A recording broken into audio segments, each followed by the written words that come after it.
Shogunate Japan was a significant time for the Japanese people. It lasted from 1992 to 1867. This age is most well known for samurai warriors fighting with katanas. At least, that was what pop culture and media has depicted. Let's take a dive into the time of Shogunate Japan to explore what it was truly like back then. This is a timeline of some of the events that happened during this time. Keep in mind that not all will be discussed throughout the video.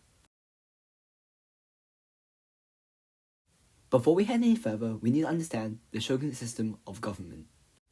The emperor was at the top. He was worshipped by the people, but held no actual power. He was kinda a fraud. The person who was actually in charge was the shogun. He was a powerful warlord and basically ruled the entire country. Under his rule were the daimyo. They were warrior lords that controlled land. The shogun would only remain if he could control majority of the daimyo. Samurai were warriors who served the daimyo. And no, not this kind of samurai. They did not have secret sword techniques and the ability to manipulate fire. This is only an enemy. Peasants made around 80% of the population. Not really much to say about them. I mean, they're peasants after all. Lastly, there were the merchants and craftspeople. They were involved in tasks such as butchery, leatherwork, and burials. They were heavily frowned upon as the Japanese thought that they were benefiting out of other people's work. It's like an Asian kid being an actor nowadays. Emotional damage! Probably the most famous part of Shogunate Japan, the Warring States period, was a time of constant war. Wow, I know, right? Who could have guessed that? It lasted for over 100 years and is also known as the Sengoku period. Key people during this time were the three greatest lords: Oda Nobunaga, Toyotomi Hideyoshi, and Tokugawa Ieyasu. Many rivalries broke out between different daimyo during this period, and started the Onin War, which lasted from 1467 to 1477. The Onin War broke out due to rivalry from the Hosokawa and Yamana families. By the end of the decade, most of Japan had got sucked into the fighting. The war saw no resolution or victory. Instead, it only saw out who were the strong, Giga Chad daimyo and the weak puny ones. The Onin War is best summed up by historians by crazy aggressive warlords throwing their samurai into battle for good or for worse. Oda Nobunaga quickly became one of the strongest warlords. He started to attack Buddhist temples directly just to establish dominance. He was also the first to use units with muskets, and in 1562 he made an alliance with Tokugawa Ieyasu. At the same time, the current shogun, Ashikaga Yoshiaki, was weak and no longer held any real power. Yoshiaki was later disposed of, and the Ashikaga shogunate fell. By the spring of 1582, Nobunaga had controlled all of central Japan.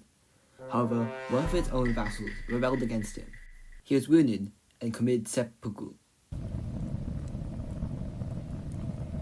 Tokugawa Ieyasu was the successor to Oda Nobunaga. He became the shogun after the Battle of Odawara.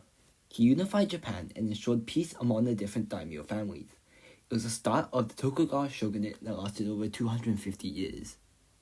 It increased the production of silk and cotton fabrics, porcelain, and sake brewing. Yippee! Maybe there was a happy ending after all. Now, let's take a break from all this knowledge and just look at some of the cool stuff. I mean, look at this cool samurai armor and katana. Or even this traditional clothing. Also, did you know that the early shoguns knew barely anything about military strategy? I mean, who needs strategy when you can just win? The opponent can't guess what you're doing if you don't have a strategy. Sun Tzu once said, I think. Totally real quote, guys, trust me. Alright, back to actually useful information now. Even though your brain cells are probably fried because your attention spans have dropped more than my grades. There are two main religious buildings, Shinto shrines and Buddhist temples. Shinto shrines were dedicated to Inari, the kami of rice. Yeah, Japanese really cared about rice. People would rinse themselves with water to purify themselves. It contains many fox statues and white fox offerings, as these are the spirits that are the messengers. Supposedly, at least. On the other hand, Buddhist temples were giant structures that contained the statue of the Buddha.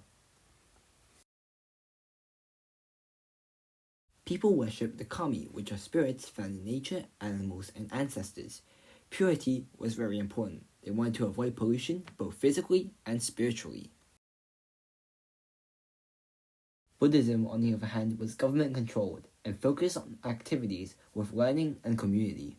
They believed that actions affect future lives and the Eightfold Path. The Eightfold Path contained guidelines for ethical and mental development. Bushido was the warrior code for samurai to follow. They must be loyal and obedient to the daimyo lord, and they were expected to defend until death for honor. This was mainly there so that they don't turn into the average American with given drugs and a gun. They also had to learn 7 different martial arts. Yes, 7.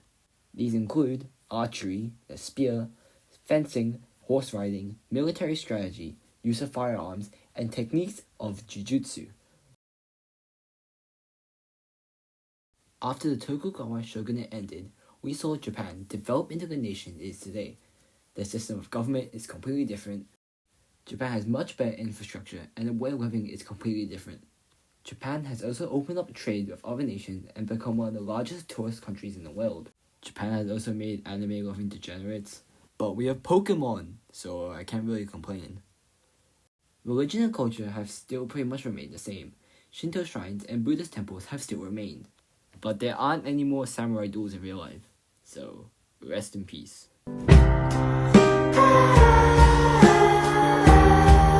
Many martial arts such as judo, kendo, and karate are still very popular today, so you can still enjoy being beat up by a 3-year-old black belt. Here's a Venn diagram comparing the two. Alright, so after listening to me yap for 7 minutes straight, what have we actually learned? Shogunate Japan took place in 1992 to 1867.